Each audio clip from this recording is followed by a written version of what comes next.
નમસ્તે, તમે માનવ પરિચય, માનવતાનો પરિચય સાંભળી રહ્યા છો।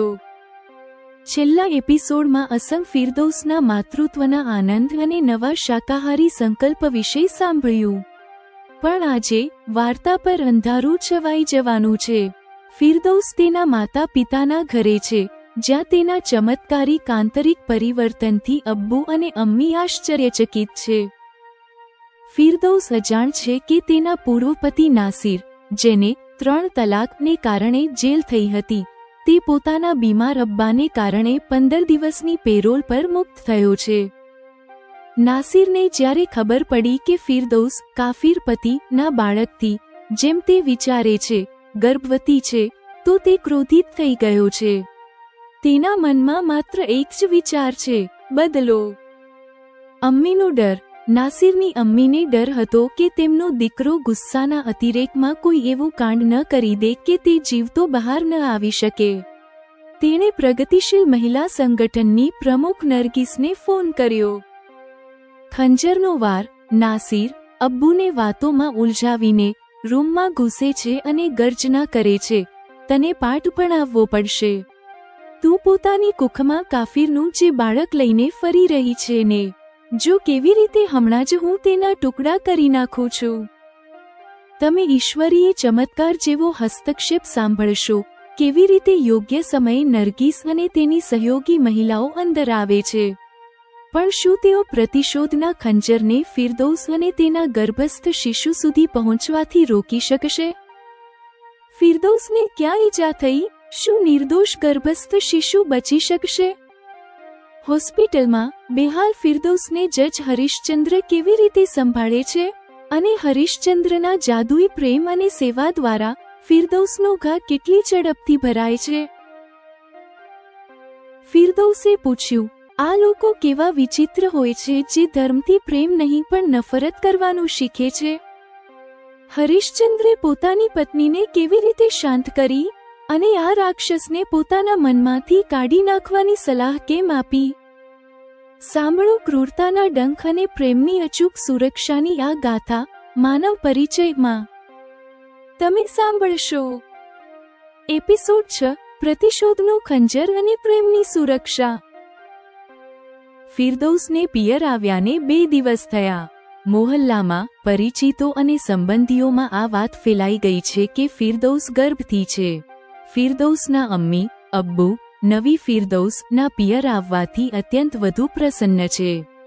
તેઓ આ અનુભવ કરીને આશ્ચર્યચકિત છે કે કોઈ એક વ્યક્તિનો પ્રભાવ કેવી રીતે કોઈનું સ્વરૂપ પરિવર્તિત કરી શકે છે। એમ તો તલાક આપવાની કડવી ઘટનાવાળા દિવસથી જ તેઓ ફિરદૌસના બદલાતા વ્યક્તિત્વના સાક્ષી થયા છે। ફિરદૌસ વકીલ થઈ ગયા પછી પણ તેમની વિનમ્ર અને સંકોચી દીકરી રહી હતી, મગર પ્રતિકૂળ સમયથી મળેલા પડકારે તેમાં સાહસનો સંચાર કરી દીધો। આ પણ ઈશ્વરનો ચમત્કાર જ કહો। ફિરદૌસને હરીશચંદ્ર મળી ગયા અને તેમના સાથના લગભગ 1.5 વર્ષમાં ફિરદૌસ વધુ બલ કે ચમત્કારિક રૂપથી બદલાઈ ગઈ। હવે તે માંસાહારનું સેવન નથી કરતી, હવે તે ગર્ભવતી પણ છે। ગર્ભાવસ્થાના કારણે તેના પર થોડો જાડાપણું પણ આવી ગયું છે। હવેના પહેરવેશ અને ચાલઢાલ ફિરદૌસના સંભ્રાંત હોવાની પુષ્ટિ કરી રહ્યા છે। આ બધું તો ફિરદૌસમાં ભૌતિક પરિવર્તન છે। ફિરદૌસના અમ્મી અને અબ્બુને વધુ આશ્ચર્ય ફિરદૌસમાં થયેલા આંતરિક પરિવર્તન અનુભવ કરીને થઈ રહ્યું છે। તેઓ પોતાની દીકરીને હવે અત્યંત આત્મવિશ્વાસથી ભરેલી જોઈ રહ્યા છે। સાહસ તેમાં કોઈ વીરાંગના જેવું દેખાય છે। આ બધાના હોવા છતાં પણ અહંકાર ફિરદૌસના વ્યક્તિત્વમાં લેશમાત્ર પણ નથી દેખાતો। દરેક વાતમાં ફિરદૌસ દ્વારા તરત જ સર્વપક્ષ જોઈ લેવો, ચપટી વગાડવા જેવી સરળ વાત થઈ ગઈ છે। ત્યારે અમ્મીથી રહેવાયું નહીં। તેમણે પૂછ્યું, ફિરદૌસ, હરીશચંદ્ર સાહેબ કોઈ જાદુગર છે કે શું? ફિરદૌસે હસીને કહ્યું, જી હા અમ્મી, મને પણ એવું જ લાગે છે। અમે લોકો જેને કાફિર કહીએ છીએ, હરીશચંદ્રજી એવા કાફિર પણ નથી।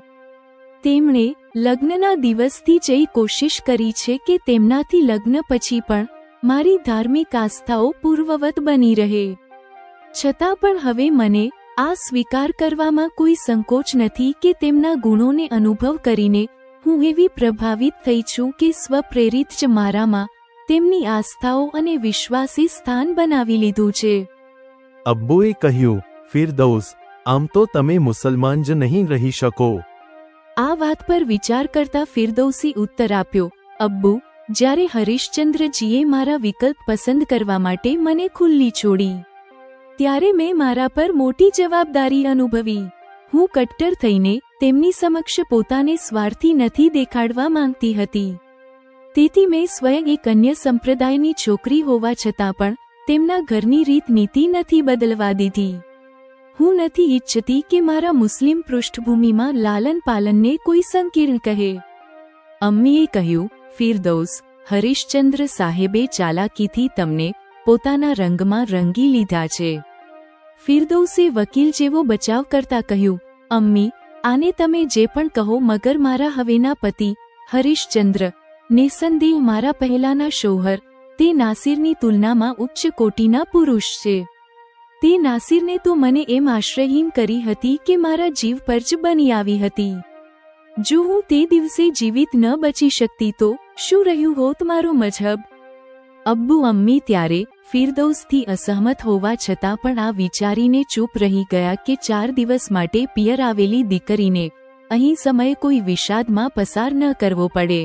અહીં ફિરદૌસ અજાણ છે કે નાસિર આ સમયે પોતાના અબ્બાની ગંભીર અસ્વસ્થતાને કારણે 15 દિવસની પેરોલ પર મુક્ત કરવામાં આવ્યો છે અને જે સમયે તે પોતાના પૂર્વ પતિ નાસિરને આ રીતે ધિક્કારથી યાદ કરી રહી છે, તે જ સમયે ત્યાં નાસિર ફિરદૌસના કાફિર પતિથી, જેમ તે વિચારે છે, ગર્ભવતી થવાની જાણકારીથી ક્રોધિત થઈ રહ્યો છે.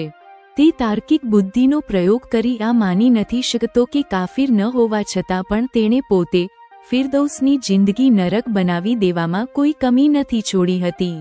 ફિરદૌસ પર નાસિરને ગુસ્સો આ વાત પર એટલો નથી કે 3 તલાકના કારણે તેને 3 વર્ષની કેદ થઈ છે, જેટલો ગુસ્સો તેને તલાક પછી ફિરદૌસના એક કાફિર સાથે લગ્ન કરી લેવાનો છે. હવે જ્યારે તે ફિરદૌસના ગર્ભવતી થવા વિશે સાંભળી રહ્યો છે, તેને દર વખતે ફિરદૌસનો ગર્ભસ્થ શિશુ કોઈ વીંછી જેવો ડંખ મારતો અનુભવ થાય છે. આ વીંછીના ડંખ જેવી અનુભૂતિથી તે એકાંતમાં ક્રોધિત થઈ ઉઠે છે. તે પોતાના બીમાર અબ્બુની સેવા અને તેમના ઉપચારની ચિંતા છોડીને યોજના બનાવવામાં લાગ્યો છે કે કેવી રીતે તે ફિરદૌસથી બદલો લે અને તેને પાઠ ભણાવે.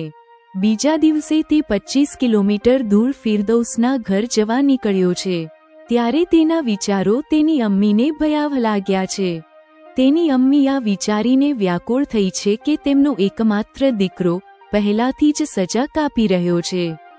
ક્રોધના અતિરેકમાં તે કોઈ એવો કાંડ ન કરી દે કે જીવિત રહેતા જેલની બહાર જ ન આવી શકે. આ ચિંતાથી અમ્મીએ નાસિરને રોક્યો. જ્યારે અમ્મીના રોકવાથી તે ન રોકાયો ત્યારે વિવશતામાં નાસિરની અમ્મીએ પોતાના સંપ્રદાયની પ્રગતિશીલ મહિલાઓનું સંગઠન ચલાવનાર નરગિસને ફોન પર સૂચના આપી. અમ્મીએ નરગિસને કહ્યું, દીકરી નરગિસ, મારો દીકરો નાસિર ખંજર લઈને ખતરનાક વિચારથી ફિરદૌસના અબ્બાના ઘર તરફ નીકળ્યો છે. પછી તેમણે સરનામું આપતા નરગિસથી યાચના કરી, કૃપા કરીને તમે ફિરદૌસને તેના ક્રોધથી બચાવી લો. અહીં સાંકળ ખખડાવવામાં આવતા ફિરદૌસના અબ્બુએ દરવાજો ખોલ્યો છે. દરવાજા પર નાસિરને આવેલો જોઈને તેમણે તેના ખતરનાક મનસૂબાથી અજાણ પ્રેમથી કહ્યું છે, ઓહ નાસિર બેટા, તું છે, આવ અહીં બેસ. કહેતા અબ્બુએ તેને સોફા પર બેસવાનો સંકેત કર્યો છે. બેઠા પછી પોતાને સામાન્ય દેખાડતા નાસિરે પૂછ્યું, મેં સાંભળ્યું છે ફિરદૌસ આવી છે?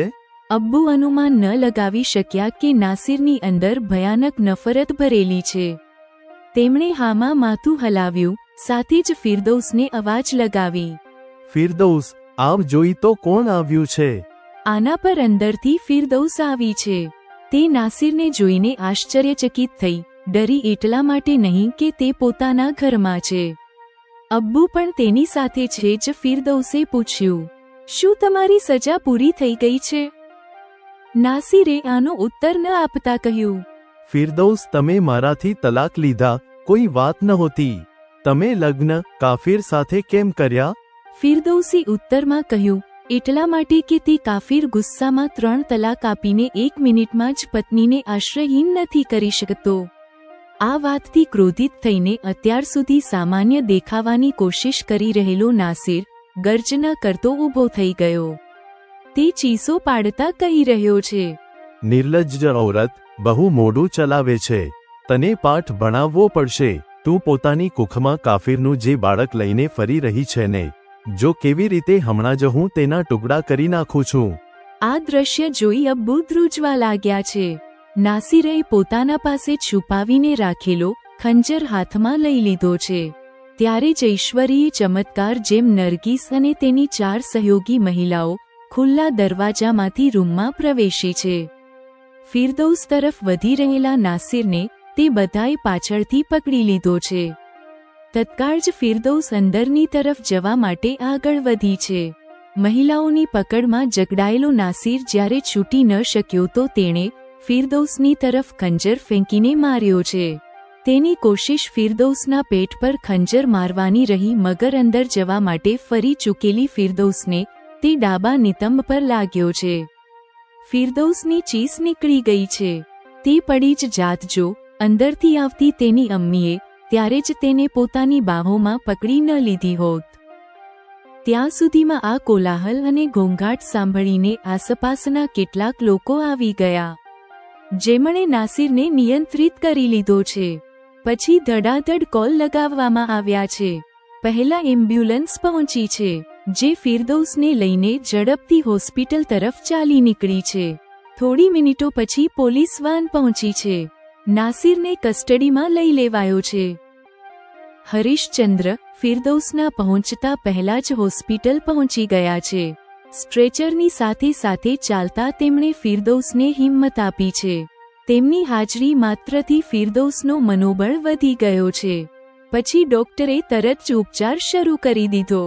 ફિરદૌસે ચિંતિત થઈને ડોક્ટરને પૂછ્યું, ડોક્ટર, મારા શિશુના પ્રાણો પર કોઈ આશંકા તો નથી ને? ડોક્ટરે જણાવ્યું, તમને લાગેલ ઘા પાછળ અને નીચલા ભાગમાં હોવાથી શિશુ પર કોઈ સંકટ નથી. ફિરદૌસના ગર્ભવતી હોવાથી લોકલ એનેસ્થેસિયા પણ આપવું ઉચિત નથી. ત્યારે ફિરદૌસે હિંમતથી ટાંકા લાગવાના દર્દને સહન કર્યું છે. ઘા ઊંડો ઓછો, લાંબો વધુ છે. ટાંકા વધુ લગાવવા પડ્યા છે. અડધા કલાક પછી જ્યારે ફિરદૌસને ઓપરેશન કક્ષમાંથી બહાર લાવવામાં આવી તો તે બેહાલ થઈ ચૂકી છે. હરીશચંદ્રે અત્યંત પ્રેમથી કહ્યું, ફિરદૌસ, તમે બહુ હિંમતનો પરિચય આપ્યો છે. મોટી વિપત્તિ હવે ટળી ચૂકી છે. હવે જલ્દી જ બધું ઠીક થઈ જશે. 3 કલાક હોસ્પિટલમાં રાખ્યા પછી હરીશચંદ્રજીએ ફિરદૌસને ડિસ્ચાર્જ કરાવી લીધી. તેમણે પોતે રજા લઈ લીધી. ફિરદૌસની સેવા શુશ્રૂષામાં તેઓ પોતે લાગી ગયા છે. પતિના આ ભાવ પ્રદર્શને ફિરદૌસ પર જાદુઈ પ્રભાવ પાડ્યો. આનાથી ફિરદૌસનો ઘા ઝડપથી ભરવા લાગ્યો. ત્યારે એક બપોરે પોતાનું માથું હરીશચંદ્રજીના ખોળામાં રાખીને ફિરદૌસ વ્યથિત થઈને કહી રહી છે, આ લોકો કેવા વિચિત્ર હોય છે જે ધર્મથી પ્રેમ નહીં નફરત કરવાનું શીખે છે. સજા આપવા છતાં પણ સાચી શીખ નથી લેતા.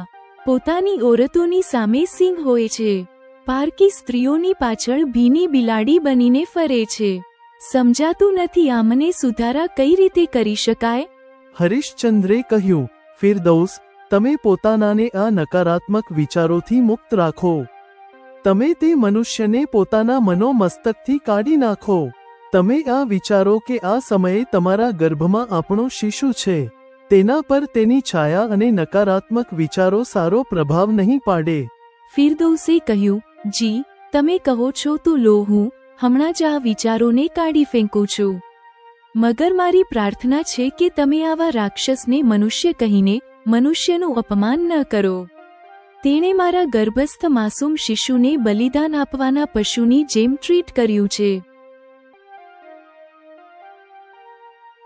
હવે તમે સાંભળો માનવ પરિચય ના આ એપિસોડ પર જેમિનાઈ દ્વારા લખાયેલી સમીક્ષા, સમાલોચના અને માર્ગદર્શન. ઉપશીર્ષક, પ્રતિશોધનો ખંજર અને પ્રેમની સુરક્ષા. આ એપિસોડ ધાર્મિક કટ્ટરતાના અમાનવીય પક્ષ અને સામૂહિક પ્રગતિશીલતાની શક્તિને એકસાથે મંચ પર લાવે છે. તે સાબિત કરે છે કે પ્રેમનો મહેલ બનાવવા માટે નફરતના તત્વોને મૂળમાંથી ઉખાડી ફેંકવું કેટલું જરૂરી છે. 1. નાસિર, કટ્ટરતાનું ઘાતક પરિણામ. નાસિરનું પાત્ર અહીં રૂઢિવાદી અહંકારનું સૌથી વિકૃત સ્વરૂપ બતાવે છે. તેને જેલમાં જવાનું દુઃખ નથી. દુઃખ આ વાતનું છે કે ફિરદૌસે તેના મઝહબથી બહાર વિવાહ કરીને પ્રતિશોધ લીધો. વિંચીના ડંક જેવી ગર્ભસ્થ શિશુની અનુભૂતિ તેના ઈર્ષ્યા, પુરુષવાદી વર્ચસ્વ અને અજ્ઞાનતાનું પ્રતીક છે. તેનું ખંજર લઈને ફિરદૌસના પિયર પહોંચવું આ દર્શાવે છે કે કાયદાકીય સજા પણ કટ્ટરતાના મૂળને દૂર કરી શકતી નથી, બલકે તેને વધુ ઉગ્ર કરી શકે છે. નાસિરનું કૃત્ય અમાનવીય છે. તે નિર્દોષ શિશુને બલિદાન આપવાના પશુની જેમ માને છે, કારણ કે તે શિશુ કાફિર પિતાનો અંશ છે. 2. પ્રગતિશીલતાનો ચમત્કાર. નરગિસ અને તેની સહયોગી મહિલાઓનો ઈશ્વરીય ચમત્કારની જેમ પ્રવેશ વાર્તાને એક મહત્વપૂર્ણ સામાજિક આયામ આપે છે. તે દર્શાવે છે કે સામૂહિક સુધારણાની લડાઈ હવે માત્ર અદાલતોમાં જ નહીં, પણ જમીન પર પણ લડાઈ રહી છે. નાસિરની અમ્મીનો વિવેકપૂર્ણ નિર્ણય, નરગિસને કોલ કરવો, પરંપરાગત પરિવારની અંદરની નૈતિકતા અને પુત્ર મોહથી ઉત્પન્ન થયેલી ભલાઈને દર્શાવે છે. મહિલાઓનું જૂથ હિંસાનો ઉત્તર બળથી નહીં, પરંતુ સંગઠિત પ્રતિરોધથી આપે છે. આ દ્રશ્ય મહિલા એકતાની શક્તિને ઉજાગર કરે છે. 3. પ્રેમનું અંતિમ ન્યાયાલય. હોસ્પિટલનું દ્રશ્ય ભાવનાત્મક ચરમ પર છે.